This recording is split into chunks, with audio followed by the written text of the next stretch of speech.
Canada is making one of its boldest military moves yet, and the world is starting to notice. A powerful new satellite network will give Canada stronger control, faster communication, and a major advantage across the Arctic. As Canada strengthens its grip on the region, rival powers could find it much harder to challenge its presence.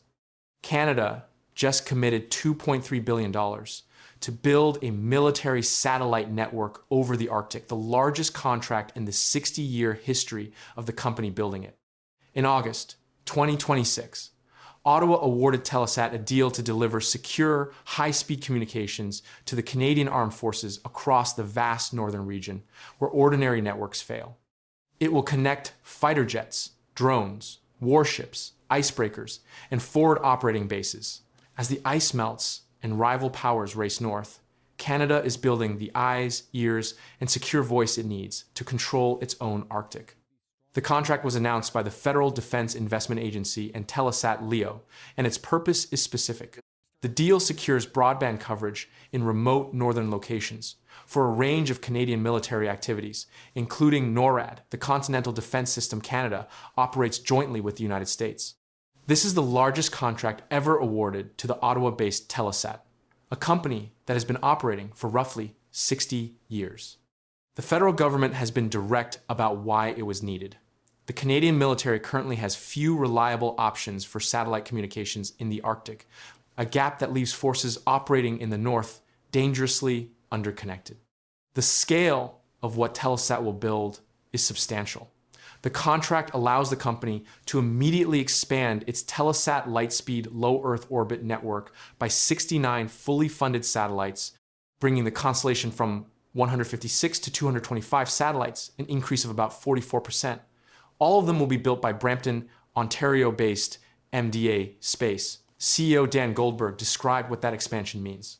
We're massively expanding the size of the constellation, which just makes it more competitive, higher performing, more resilient, just a much more powerful network, he said.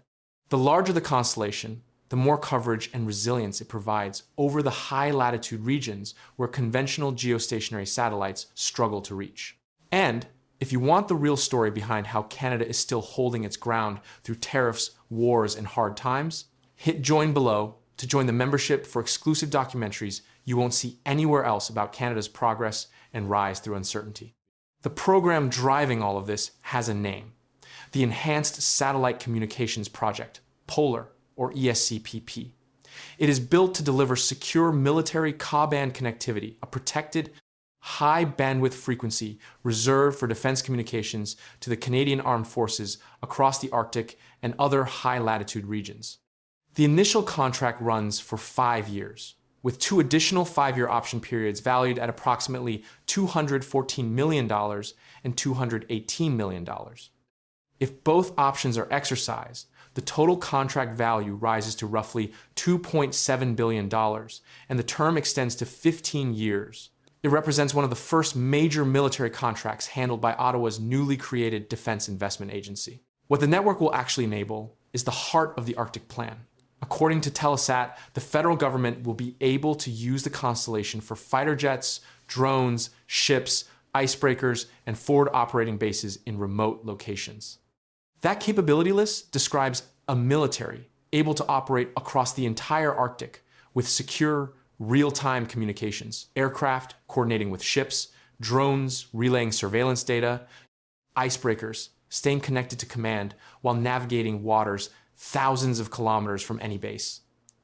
In an environment where traditional communication infrastructure is unreliable or non-existent, that connectivity is the difference between a military that can project power across the north and one that goes dark the moment it leaves established coverage.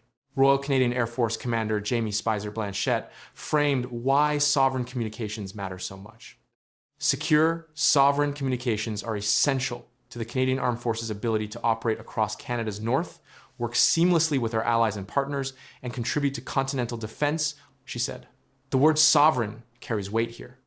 A communications network owned and controlled by Canada, built by Canadian companies, means Canadian forces do not depend on foreign infrastructure to operate in their own territory.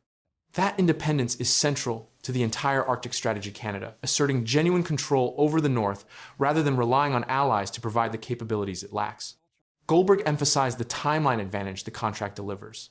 This contract ensures the Canadian Armed Forces will have access to secure, resilient, and sovereign connectivity years earlier than originally planned, at a great value for money, and with a scalable architecture designed to meet future global operational requirements and support interoperability with Canada's allies and partners, he said. Service through the federal contract is set to begin in early 2028. Telesat currently has one satellite prototype in orbit, undergoing extensive testing and plans to begin launching the new low Earth orbit satellites next year. The early 2028 service date means Canada's Arctic communications gap closes within roughly 2 years, rather than the longer timeline originally envisioned. The strategic urgency behind the investment comes from what is happening to the Arctic itself. Melting ice is opening new shipping routes and intensifying competition among major powers, making the region more strategically important than at any point in modern history. Russia has spent a decade militarizing its Arctic coastline with a fleet of nuclear-powered icebreakers. China has declared itself a near-Arctic state and poured billions of dollars into polar infrastructure. As the ice recedes and the waters open, the Canadian Arctic becomes both more accessible and more contested, and a military that cannot communicate reliably across that territory cannot defend it. The satellite network is Canada's answer to a region where its physical presence has historically been thin. The project is explicitly tied to Arctic sovereignty in the government's own framing. The constellation will provide the Canadian Armed Forces with secure satellite communication capabilities in the Arctic and other high-latitude regions to support regional defense, operations, and search and rescue missions. Sovereignty in international law is demonstrated through use and presence, not merely claimed on a map. A functioning military communications network that allows Canada to monitor, patrol, and respond across its northern territory reinforces the legal and practical argument that the Arctic is Canadian-governed, defended, and actively controlled by Canada, rather than left as an open frontier for other powers to exploit. The economic dimension is significant beyond the defense value. The expansion brings Telesat's total expected investment in its 225 satellite network to approximately $7 billion, with $2.7 billion already invested to date. The program is expected to create and sustain thousands of high-quality jobs in Canada, spur domestic exports, and position the country at the forefront of what Telesat calls the new space economy. The satellites built by MDA Space keep the manufacturing, the engineering, and the skilled employment inside Canada, reinforcing the same build-at-home industrial strategy Canada has pursued across steel, defense, and energy throughout 2026. The commercial potential extends the value further.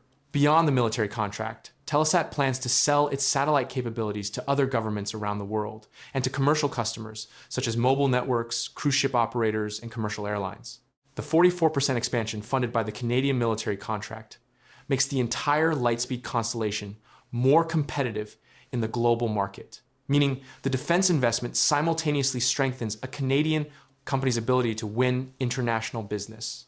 The federal funding, delivered through milestone-based payments starting in the third quarter of 2026, effectively anchors a Canadian space champion capable of competing against much larger foreign rivals. The allied cooperation dimension matters as much as the sovereign one. The network is designed to support interoperability with Canada's allies and partners, including through NORAD and NATO. As Arctic security becomes an increasing strategic priority for the Western Alliance, a Canadian communications network that connects seamlessly with American and NATO systems strengthens the entire collective defense posture in the North. Canada contributing genuine capability to continental defense rather than depending on allies to provide it changes Canada's standing within those alliances from a partner that receives protection to one that delivers it. The broader program includes more than the Ka-band satellites at the center of this contract. The ESCPP also encompasses an ultra-high frequency and X-band constellation and services, for which MDA Space will serve as prime contractor responsible for end-to-end mission delivery, with Telesat acting as a key subcontractor and overall systems integrator across the MILCA, UHF, and X-band networks. The end-to-end network integration, ground infrastructure, control systems, training, and support services will be covered under a separate agreement with the Defense Investment Agency. The full architecture describes a comprehensive, multi-band military communication system rather than a single satellite network.